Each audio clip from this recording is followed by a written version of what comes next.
Now, let's wade into the wonderful world of watermarks. It's a world of mystery and mystique. You can take an ordinary sheet of paper, or what looks like one, hold it up to the light, and lo and behold, an image appears. Is it difficult? Well, there are difficult types of watermarks, but let's talk about just a plain, simple, light and dark line watermark. What you need to do is arrange to have your sheet thinner in a controlled area. Therefore, through the thinner part of the sheet, more light comes through, and if that's a controlled image, you see an image. How is it done? Well, you put something on the surface of the screen. Traditionally, back in 1282, the first watermark appeared in Fabriano, Italy, and the word Fabriano still evokes a great feeling of mystery and mystique. In the first instance, they used a wire which they bent into a variety of images and then took a finer wire, sewed that onto the surface of a metal screen. Now, the metal screen, the wire not available at your local store, so you might find it hard to come by. Is there anything that'll work as well? There are some wonderful things for you to experiment with. For instance, take the very common plastic twist. What's more available than that? If you roll this up around the little piece of wire that's in the center, you get something approaching a wire. And the good thing about it is it's very bendable, very malleable. Well, you can bend that into an image. In this case, we did it in a circle. And then you sew that on with needle and thread and just tie it down to the screen. And there are numerous kinds of those, by the way. You can examine all of them and work with them and see what you like best. Or you don't have to roll it up. You can simply do this. Leave it flat and sew it to the screen. And here we had a lot of fun. We took some plastic letters, which you can get at any office supply store, which are self-adhesive, and we put it in there, and we'll show you what came from that. That brings us to the plastic letters, and an awful lot of fun. You can get plastic letters, and I like this size. I think they're 3/4 inch. You can peel them out of here, and you can paste them. They'll stick automatically to the screen, and you can put in any message that you like. And when you make a sheet on that, you have to keep it quite thin and hold it up to the light. People will see. Don't panic. We'll show you that sample. Now, back to wires. If you go to a place like Radio Shack, other electrical stores, you can find a whole lot of electrical wire. I bought some, bent it into this shape, and if you want to, you can take this, peel this outer covering off and work with the brass right there.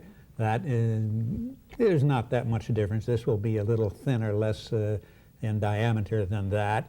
And if you don't want to take it off again, here's another thing. But this shows you how bendable it is. This is very easy to do a tree because there's nothing exact about it. This is a little bit harder to work with. There are available from craft stores this kind of plier.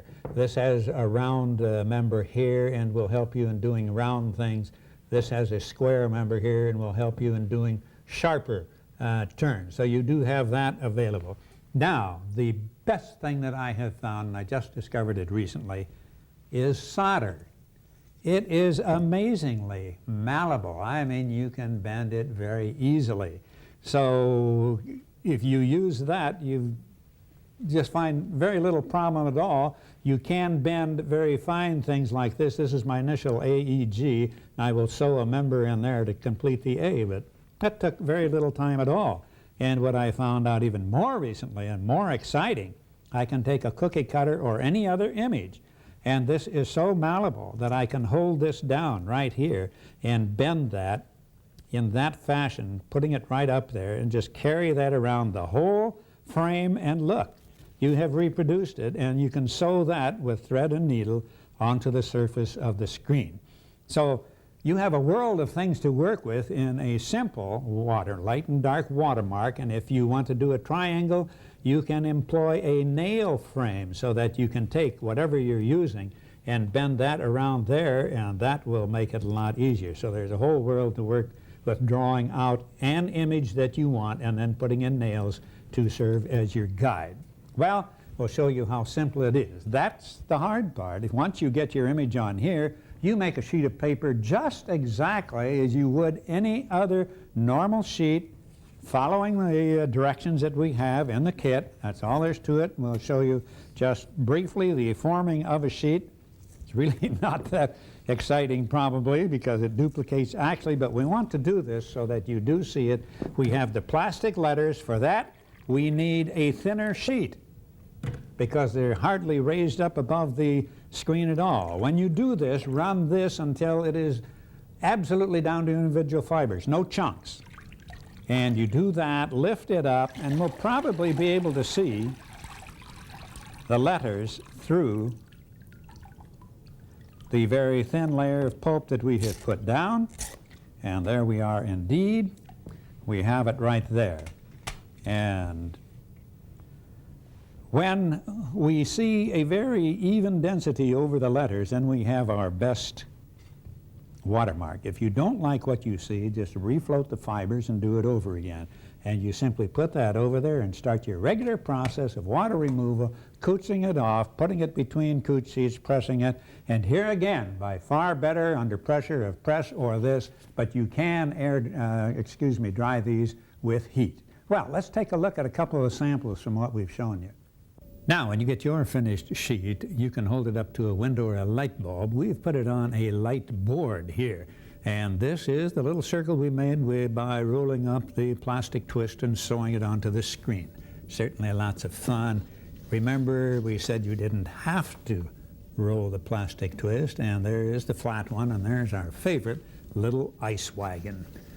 And we had the plastic letters. You can say anything you like. We're saying, don't panic. You'll have a lot of fun with that. And the soldering wire is just absolutely fun to work with, and look how nice and clear that watermark is. Now, when you do a lot of these, you may think you've reached the epitome, but take a look at this and don't feel that you've ever conquered the field so long as this. This is a Fabriano watermark. It's called a shaded mark. Came into being in the 19th century in England, and is just a beautiful thing indeed, but that's another story. Well, we've taken a look at how to make paper and learned some simple but extraordinary techniques for making some quite dramatic handmade papers. And I hope that you'll try all of these, because when you have tried them, you will have made some very beautiful handmade papers of your own. I'll look forward to making paper with you again very soon. To learn more about papermaking and decorative techniques, check out Paper by Kids or Tin Can Papermaking by Arnold Grummer at your local library.